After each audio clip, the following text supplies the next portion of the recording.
Imaginez le contrefactuel aujourd'hui si le Mali avait sa propre monnaie ou si la Centrafrique avait sa propre monnaie.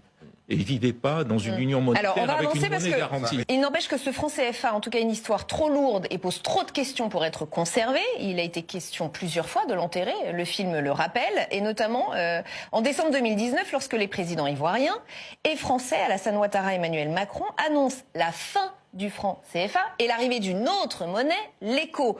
On aurait pu alors se dire, ça y est, le problème est réglé, mais non, pas d'après le sociologue et économiste camerounais Martial Zebelinga dans le film. Écoutez. On n'a pas résolu un problème, on en a créé un nouveau, puisqu'on a déjà un éco qui existe, qui a été accepté par 15 pays africains, et puis là on en a un autre qui est décidé, ou en tout cas officialisé, par le président français et le président ivoirien, et qui porte le même nom, sur un périmètre relativement proche, donc 8 États, mais qui n'a pas le même concept derrière.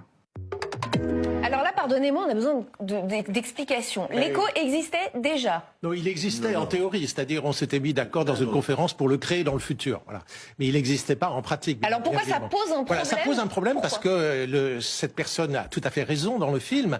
Il y a un problème de méthode, n'est-ce pas? On a vu le président français et le président ivoirien, tous les deux, définir ce qu'il fallait faire. Or, ça concerne 14... Macron qui dit « j'ai décidé ». J'ai décidé, voilà. C'était une erreur humaine. Oui, voilà, ça concerne 14 pays. Donc, s'il fallait... Vous voyez que le symbole et la politique ne sont jamais bien loin, quand même. Non, mais le symbole, et je vous l'ai dit, plus important à la limite que la technique, parce que la technique, c'est une compétence qui devrait être laissée aux pays africains.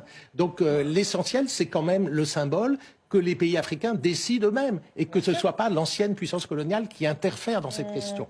Alors là, on voit le président français et le président ivoirien ensemble qui annoncent des réformes, des décisions importantes. En préemptant la future réforme de l'éco. En préemptant la future réforme. Il aurait fallu de toute évidence une autre méthode. Il fallait réunir les 14 chefs d'État ensemble et qui discutent des différentes options possibles.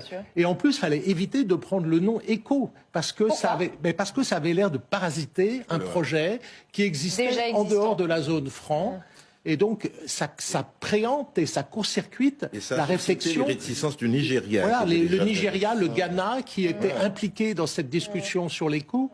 C'est bien que vous décryptiez avec nous ce moment du documentaire parce que c'était pas clair. Il fallait prendre un autre nom, simplement. Alors peut-être Hamzat Boukari Baraï. L'un des problèmes, je pense, c'est le déni de démocratie qui est régulièrement soulevé sur une question qui s'est quand même imposée dans le débat public, sur laquelle on souhaitait que les parlements nationaux africains soient consultés, qu'il y ait de vrais débats pour poser justement les choses clairement sur la table et qu'il y ait aussi des campagnes de pédagogie sur la question du franc CFA.